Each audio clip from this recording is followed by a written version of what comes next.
Continuing with midterm review number 2 and the odd questions, we are up to number 19. 19 says to expand a logarithm expression.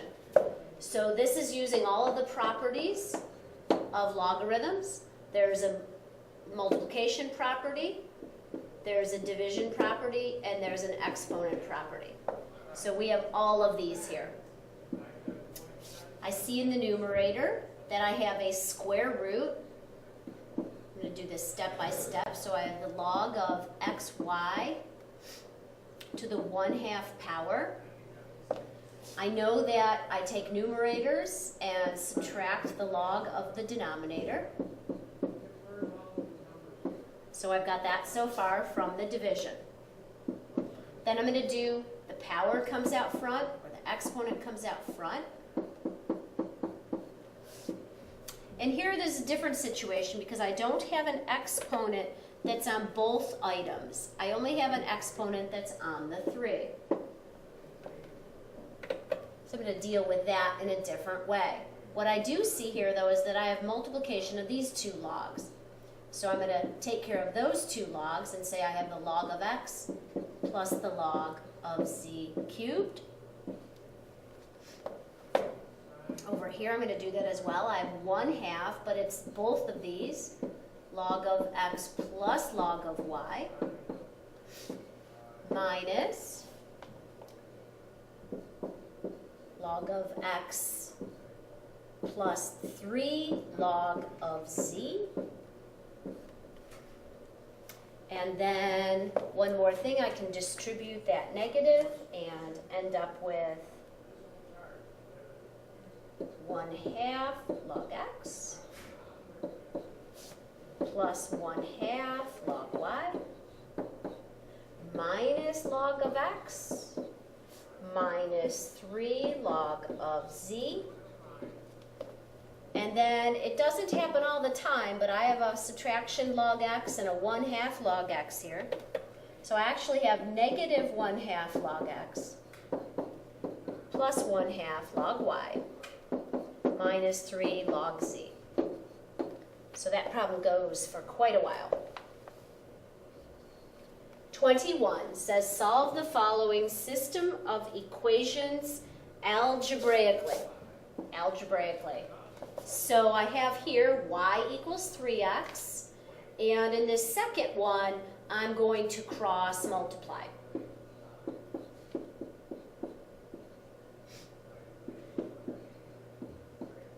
And from that,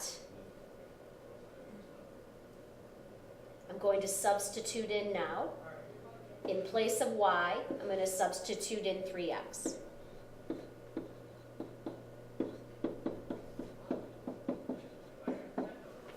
So I have 15x equals x squared plus 9x. I see a quadratic. I'm going to bring the 15x over. So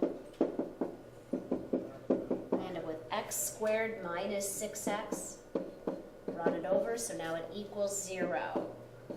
This factors, and I'm solving, so I have x equals 0 and x equals 6. Now anytime you solve something, you should check it. So if we go back and look at the original, I see that I have a 0 for x, and that's going to be bad there. So I'm going to end up rejecting that 0 for x. Now a 6 for x, that I can put in. And notice when we put it in here, we get y is 18. So the solution to this is when x is 6, y is 18. 6, 18.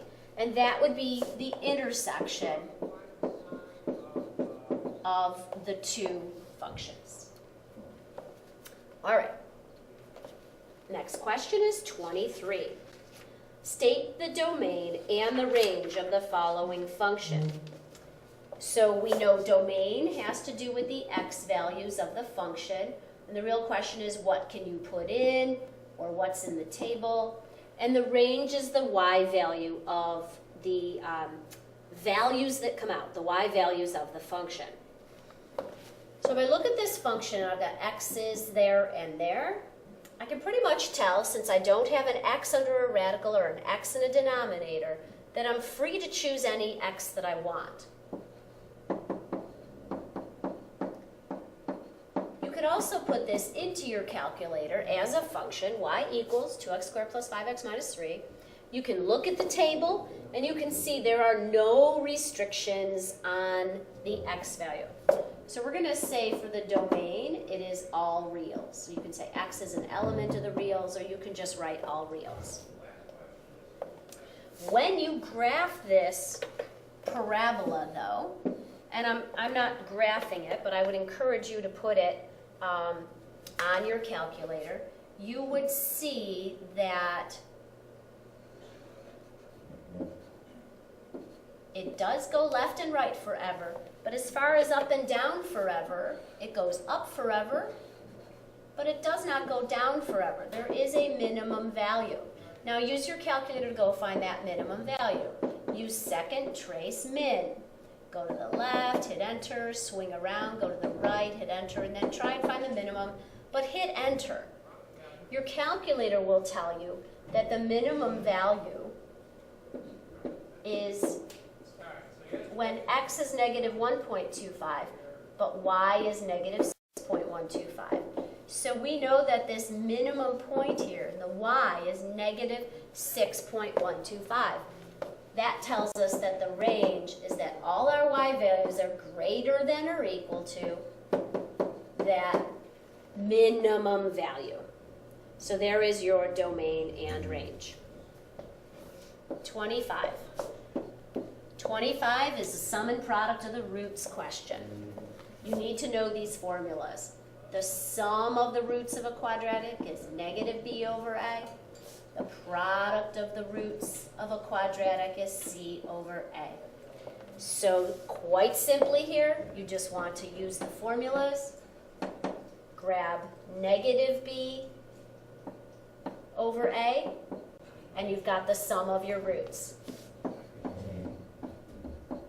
Grab c over a, and you've got the product of your roots. That's all they're asking you. 27. Ooh, another domain question. So we're worried about the x's. And now we have x's. We've got both things. We have x's in a denominator, so we know that the x values cannot make this 0. We also have the x's under a radical. So we know our x's need to be greater than 0.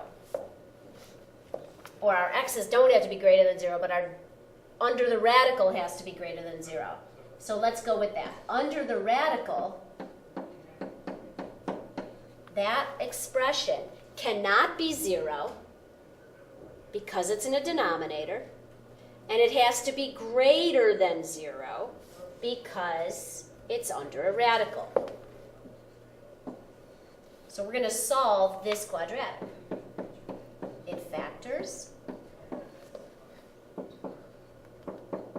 We get critical points, just like in number 1. Critical points, just like in number 1. We've got a number line. Our critical points are what make these 0. So there are 3 and negative 2. Put those on your number line. And now we're going to test, are we going away from negative 2 and 3 or between negative 2 and 3? We'll be able to tell right away if we test 0. 0 squared minus 0 minus 6, is it greater than 0? Is negative 6 greater than 0? No. This is not where you shade. The shading is to the left of negative 2 and to the right of positive 3. And so our domain becomes, remember, we were talking about what can these x's equal. Our domain is such that our x's need to be less than negative 2 or our x's need to be greater than 3. Test out some more values.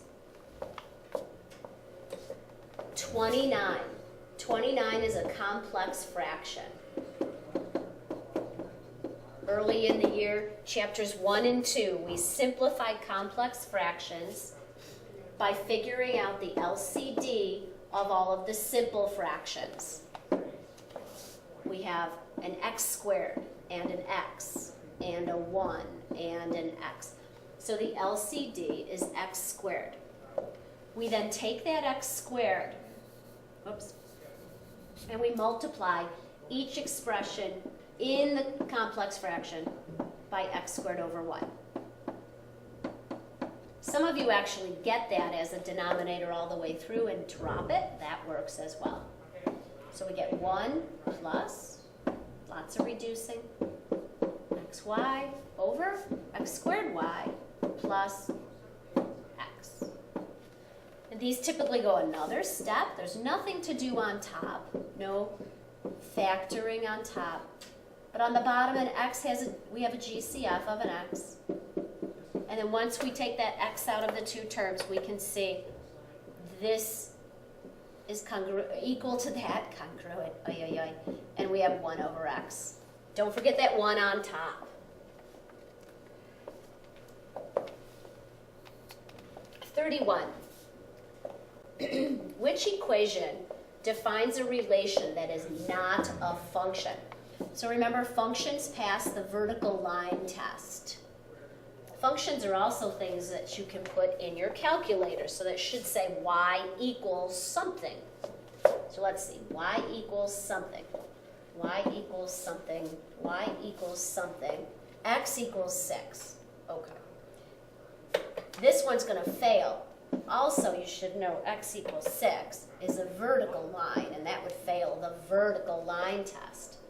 So that's our guy right there. This letter C going backwards, that is a function. It would pass the vertical line test. Letter B is a parabola that goes right to the origin. That does pass the vertical line test. And letter A is a line that does pass the vertical line test. So our non-function is choice D. How are we doing so far? Pretty well. 33, state whether the following relations are functions. We need to do that. And then whether they are one-to-one. So we can possibly think about the vertical line test for functions, the horizontal line test for one-to-one. Okay, functions means no x's repeat. One-to-one means no y values repeat. So we go through each one and kind of look. Let's go through first and determine if these are functions. So we look at the x's here. Yes, it is a function. Here, we should not have x's that repeat if it's a function. Now, this x squared is troublesome. This is not a function. Here in letter C, we could use the vertical line test, and yes, it is a function. Vertical line test, no. It crosses twice, so no. Letter E, vertical line test, yes. Letter F, do you recognize this as a line that has a slope of 3 and a y-intercept of -6? Yes, that is a function. Now, how about being one-to-one? One-to-one means that it passes the horizontal line test. No. Y's repeat. So if we're looking here, oops, no, it is not one-to-one. Here, these y's are going to repeat. This is actually an ellipse if you get it all put together, so that's neither. Horizontal line test hits twice, definitely fails. Horizontal line test definitely fails. Horizontal line test, that one's good. That's a one-to-one function. And for a line, that just has a slope and a y-intercept at -6. Yes, that would be one-to-one. 35, simplifying powers of I. So on your formula page, I would expect you to know that I to the 0 is 1, I to the first is I squared is negative 1, I cubed is negative I. So these are good to know. And your calculator can do these as well. But what we want to do is remember the rule of divide the exponent by 4 and then use the remainder. So we're going to take these exponents, 15 and 5 and 6 and 12, and we're going to divide them by 4, but we're really interested, in the remainder. So 15 divided by 4 is 3 remainder 3. 5 divided by 4 is 1, but with a remainder of 1. And we have 3 times I to the 6th. 6 divided by 4 goes in once, but the remainder is 2. And I to the 12th, 4 goes in it 3 times. There is no remainder. So let's go through and clean these up. I cubed is negative I, minus I to the first is I, plus 3 times I squared is negative 1, minus 1. So we have negative 3 minus 1, that's negative 4, and we have minus 2i.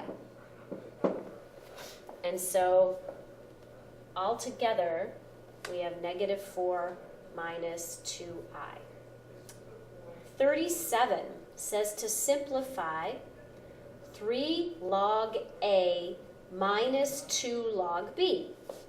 So let's put these logarithms together into a single logarithm.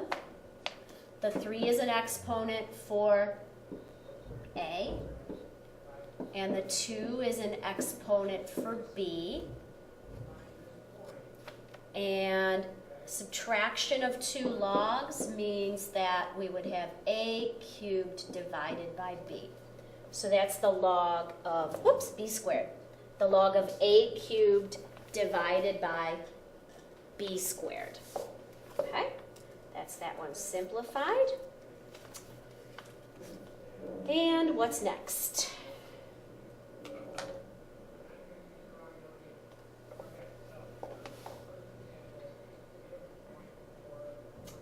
Um, 39. Okay, simplify. 1 over radical 5 plus 3. So here we need to use the conjugate. And I thought you should put that on your formula page. It would be radical 5 minus 3. And so that equals radical 5 minus 3 over 5, drop out, minus 9. So we have radical 5 minus 3 all over negative 4. I don't know, it doesn't look any prettier to me. Almost done with the odds. Number 41. Ooh, solving an absolute value equation. Always remember to split it into 2 branches, absolute value. 2x plus 3 equals 6, and 2x plus 3 equals negative 6. So here we have 2x equals 3, or x equals 3 halves.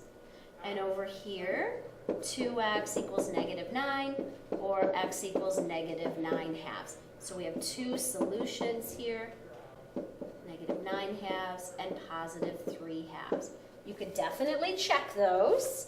We're going to keep rolling here and finish up with number 43. Number 43. I have a quadratic, and the A value is 2, the B value is negative 4, the C value is negative 9. It says to solve it in simplest radical form. So I'm going to use the quadratic formula. X equals negative B plus the minus square root B squared minus 4AC all over 2A. Make sure you have that on your formula page. So negative B squared, remember that's always positive, minus 4 times 2 times negative 9 all over 2 times a. And we have 4 plus and minus, let's see, 16 plus 72 because of the double negative. So we have x equals 4 plus and minus the square root of 88. Let me check that. And 88 is 4 times 22. So there's a nice 4 in there, which square root of 4 is 2. And now as far as reducing, I can look at these three values, and I see that 2 goes into all of them. So 2 plus and minus radical 22 all over 2. And those are my two roots, 2 plus radical 22 over 2 and 2 minus radical 22 over 2. As far as doing those also to the nearest tenth, you simply type this in, and I will try it in a second. This is what's on the answer key. Make sure that when you put this in to your calculator, you have 2, the way I do it, 2 plus square root of 22, enter, and then divided by 2, and that is 3.3. And then 2 minus square root of 22. Hit enter, because that's your whole numerator. Divided by 2 is negative 1.3. So we're good there. We finished the odds. Yay.